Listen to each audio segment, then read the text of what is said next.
얼굴이 뭐야?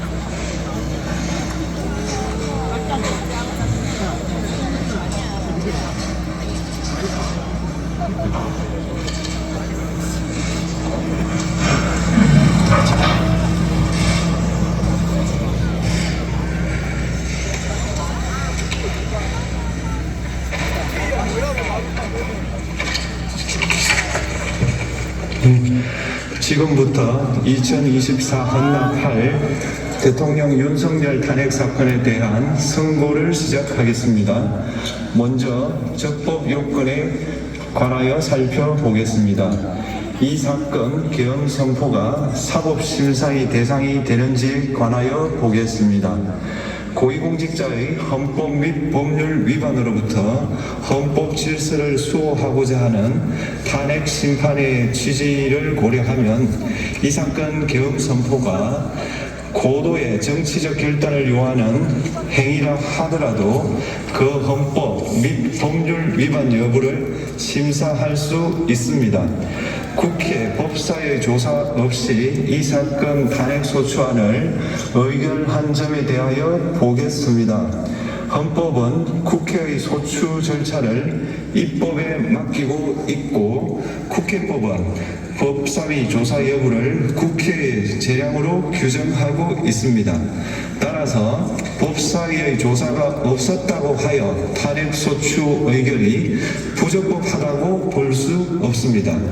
이 사건 탄핵소추안의 의결이 일사부재의 원칙에 위반되는지 여부에 대해서 보겠습니다.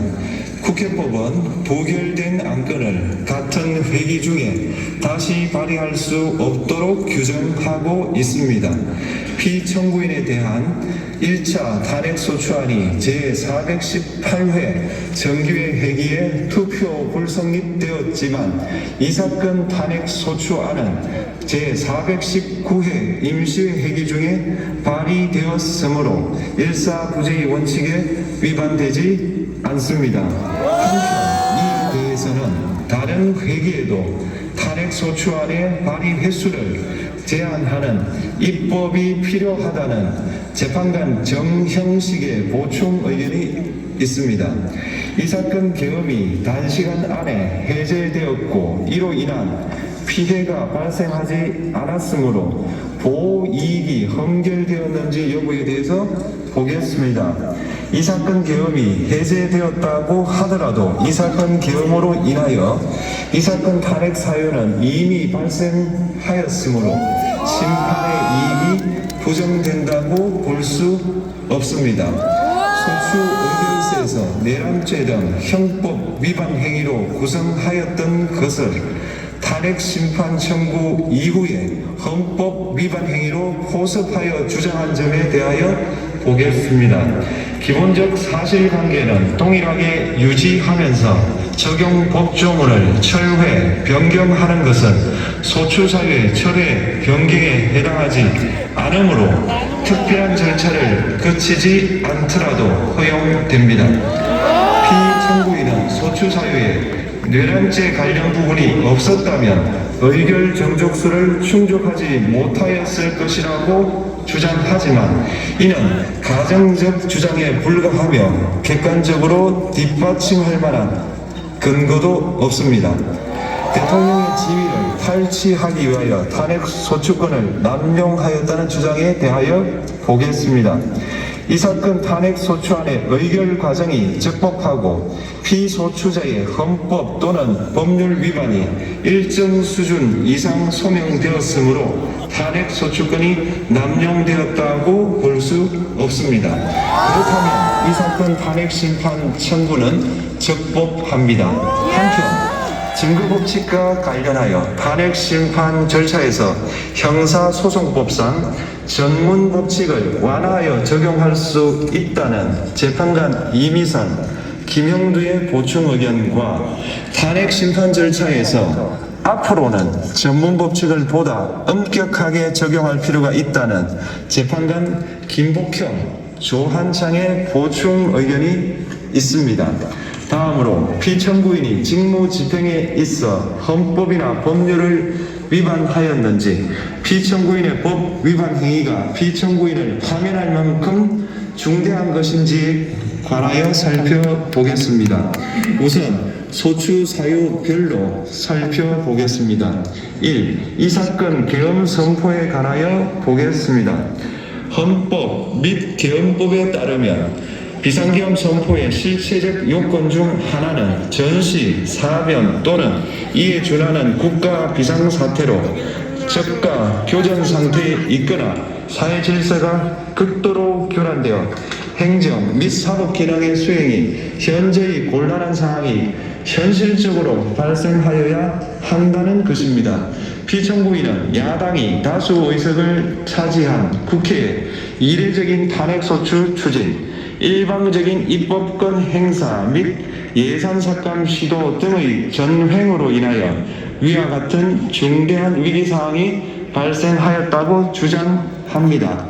피청구인의 취임 후 이 사건 계엄 선포 전까지 국회는 행안부 장관, 검사, 방통위위원장, 감사원장 등에 대하여 총 22건의 탄핵소추안을 발의하였습니다. 이는 국회가 탄핵소추 사유의 위헌, 위법성에 대해 숙고하지 않은 채 법 위반의 의혹에만 근거하여 탄핵심판 제도를 정부에 대한 정치적 압박 수단으로 이용하였다는 우려를 낳았습니다. 그러나 이 사건 계엄 선포 당시에는 검사 1인 및 방통위위원장에 대한 탄핵심판 절차만이 진행 중이었습니다. 피청구인이 야당이 일방적으로 통과시켜 문제가 있다고 주장하는 법률안들은 피청구인이 제의를 요구하거나 공포를 보류하여 그 효력이 발생되지 않은 상태였습니다.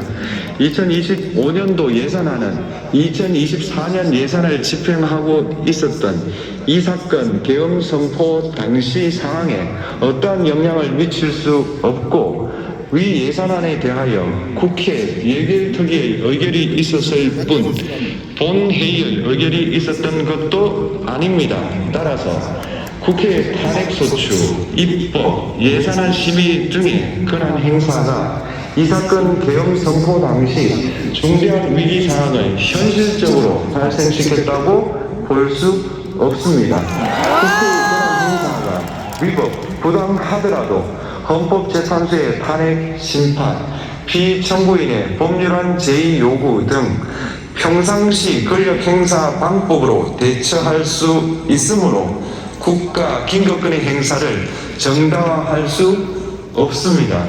피청구인은 부정선거 의혹을 해소하기 위하여 이 사건 계엄을 선포하였다고도 주장합니다. 그러나 어떠한 의혹이 있다는 것만으로 중대한 위기 상황이 현실적으로 발생하였다고 볼 수는 없습니다. 또한 중앙선관위는 제22대 국회의원 선거 전에 보안 취약점에 대하여 대부분 조치하였다고 발표하였으며 사전, 우편, 투표함, 보관장소 CCTV 영상을 24시간 공개하고 개표 과정에 수검표 제도를 도입하는 등의 대책을 마련하였다는 점에서도 피청구인의 주장은 타당하다고 볼 수 없습니다. 결국 피청구인이 주장하는 사정을 모두 고려하더라도 피청구인의 판단을 객관적으로 정당화할 수 있을 정도의 위기 상황이 이 사건 계엄 선포 당시 존재하였다고 볼 수 없습니다. 헌법과 계엄법은 비상계엄 선포의 실체적 요건으로 병력으로서 군사상의 필요에 응하거나 공공의 안정질서를 유지할 필요와 목적이 있을 것을 요구하고 있습니다. 그런데 피청구인이 주장하는 국회의 권한 행사로 인한 국정마비 상태나 부정선거 의혹은 정치적, 제도적, 사법적 수단을 통하여 해결하여야 할 문제이지 병력을 동원하여 해결할 수 있는 것이 아닙니다. 피청구인은 이 사건 계엄이 야당의 전횡과 국정위기 상황을 국민에게 알리기 위한 경고성 계엄 또는 호소형 계엄이라고 주장하지만 이는 계엄법이 정한 계엄 선포의 목적이 아닙니다. 또한 피청구인은 계엄 선포에 그치지 아니하고 군경을 동원하여 국회의 권한 행사를 방해하는 등의 헌법 및 법률 위반 행위로 나아갔으므로 경고성 또는 호소형 계엄이라는 피청구인의 주장을 받아들일 수 없습니다. 그렇다면 이 사건 계엄 선포는 비상계엄 선포의 실체적 요건을 위반한 것입니다. 다음으로 이 사건 계엄 선포가 절차적 요건을 준수하였는지에 관하여 보겠습니다. 계엄 선포 및 계엄 사령관 임명은 국무회의의 심의를 거쳐야 합니다. 피청구인이 이 사건 계엄을 선포하기 직전에 국무총리 및 9명의 국무위원에게 계엄 선포의 취지를 간략히 설명한 사실은 인정됩니다.